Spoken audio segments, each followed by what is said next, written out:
Salam sejahtera Malaysia. Sekarang ini tuan-tuan dan puan-puan yang dirahmati sekalian, memang agak sukarlah untuk mempercayai orang.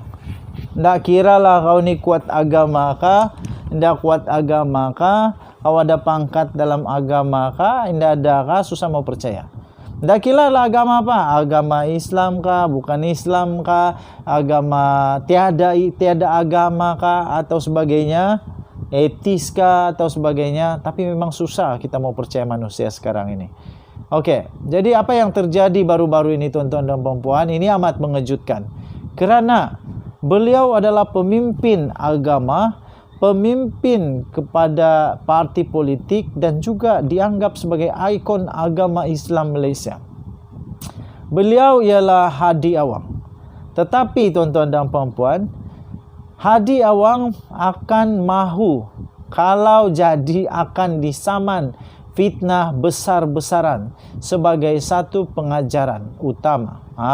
Jadi ditulis di sabudin.com.net, diterbitkan 16 September yang lalu lagi. Tajuknya sebagai pengajaran, pemimpin utama Pakatan Harapan wajib saman fitnah besar-besaran terhadap Hadi Awang. Jadi saya bacakan. Semalam Presiden PAS Hadi Awang telah menulis satu rencana panjang yang terkandung di dalamnya beberapa fitnah besar terhadap Pakatan Harapan. Antara dakwaan daripada Hadi Awang, nomor 1, ramai di kalangan pimpinan PH adalah mereka yang tidak beriman dan tidak bermoral. Wow, ini satu yang luar biasa dakwaannya.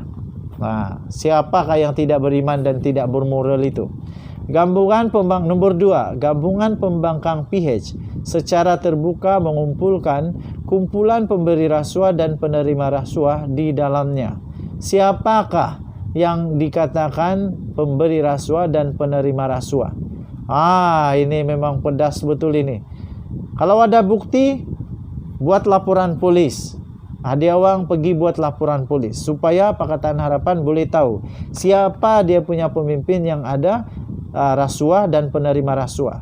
Tapi kalau tiada bukti, hati-hati bila bercakap, nanti kena saman fitnah macam sekarang inilah.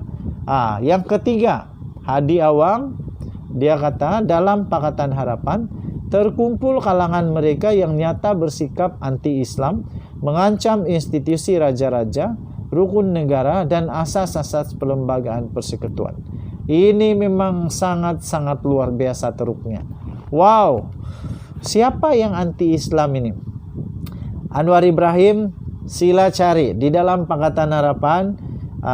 Anwar Ibrahim, Mat Sabu, Lim Guan Eng. Kamu cari di dalam Pakatan Harapan siapa yang dimaksudkan oleh Hadi Awang yang bersikap anti-Islam ini, yang mengancam institusi raja-raja, rukun negara dan asas-asas perlembagaan persekutuan. Kalau ada, cepat-cepat ambil tindakan. Kalau tiada, cepat-cepat saman Hadi Awang, sebab dia buat fitnah.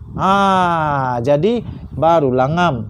Jangan sampai fitnah-fitnah terus berleluasa, sebab semua orang boleh percaya dengan apa yang dicakap oleh sesiapa saja kalau tidak ada apa tindakan. Orang cakap dulu ada peribahasa, diam tandanya setuju. Jadi jangan diam-diam, bertindak. Berdasarkan hujah-hujahnya itu, Hadi berpendirian untuk menolak sebarang kerjasama dengan Pakatan Harapan. Kalau tak silap saya dulu PAS pernah bekerjasama dengan DAP.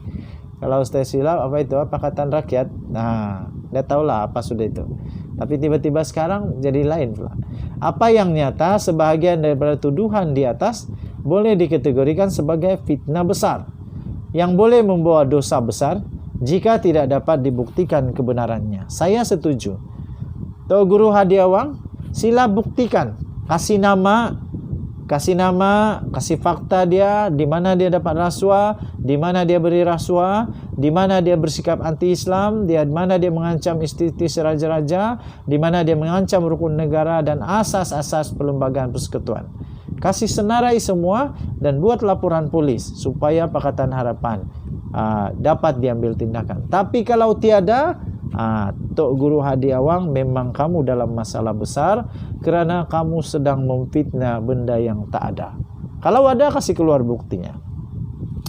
Disambung lagi soal PAS tidak mau bekerja sama dengan PH, itu ada pilihannya.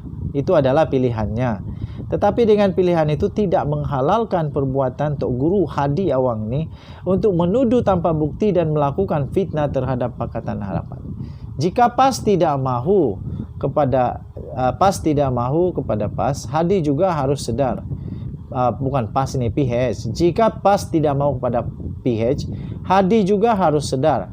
PH 1000 kali lebih tidak mahu berkawan dengan PAS. Itu apa itu? Muka tersorong-sorong, pipi tersorong-sorong. Entah apa hal itu. Pernahkah PH ada cuba memikat atau mengorat PAS untuk bekerja sama? Tak ada. Kesian, tak ada. Jadi kenapa Hadi tiba-tiba begitu perasan? Kesian. Walaupun ada pihak memberi pandangan bahwa tuduhan dan fitnah Hadi itu tidak perlu dipedulikan sangat, kerana kata mereka itu sifat Presiden PAS itu sejak dulu lagi. Beliau pernah juga memfatwakan bahwa UMNO sebagai kafir. Tetapi kemudian tanpa rasa malu ingin berbaik-baik dengan Parti Melayu itu demi kepentingan politiknya. Dalam banyak temu bual dengannya pula, begitu sering beliau menjawab perkara yang lain daripada isu yang ditanyakan. Dengan sudah begitu otak Hadi, kata mereka, buat apa hendak dilayan lagi.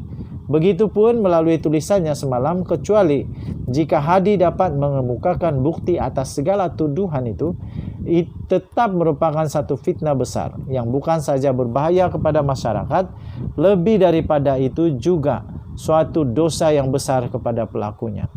Di sebalik Hadi dalam waktu yang sama tidak lupa mengingatkan tentang dosa dan pahala dalam tulisannya, beliau sendirinya nampaknya tidak sedar dosa besar yang dimulakannya.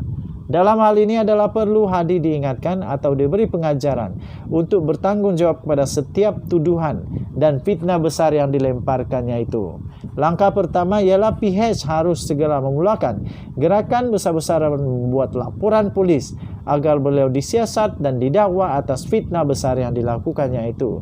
Kalau fitnah lain terhadap menteri atau pegawai menteri pun pihak polis boleh melakukan siasatan, tidak ada sebab mengapa fitnah lebih besar yang melibatkan kedudukan raja-raja, agama Islam dan perlembagaan negara tidak boleh disiasat dan diambil tindakan. Pimpinan PH di semua peringkat tidak harus berdiam diri begitu saja dalam hal ini.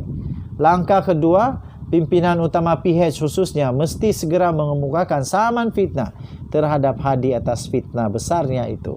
Saman fitnah itu mesti disertai dengan tuntutan ganti rugi besar jumlahnya agar ia menjadi pengajaran kepada beliau supaya tidak mengulanginya lagi di masa depan.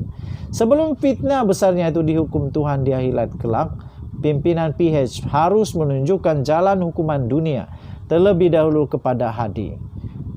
Di dunia ini dan di dunia dan negara ini, gelaran lebay haji atau mengetuai parti Islam bukanlah satu lesen untuk menabur fitnah sesuka hati.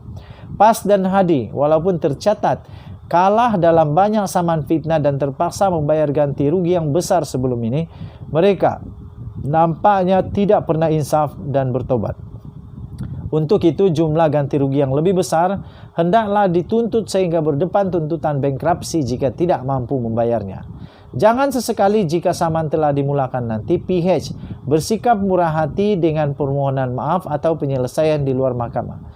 Orang degil seperti Hadi tidak akan berubah dengan kemurahan hati melalui kemaafan. Beliau mesti diberi pengajaran yang sewajirnya. Ditulis oleh Syahabuddin Husin 16 September 2022, diterbitkan di syahabuddin.com.net. Kamu boleh baca artikel ini di syahabuddin.com.net dengan tajuk sebagai pengajaran. Pimpinan utama PH wajib saman fitnah besar-besaran terhadap Hadi Awang. 16 September. Kita jumpa lagi. Bye-bye.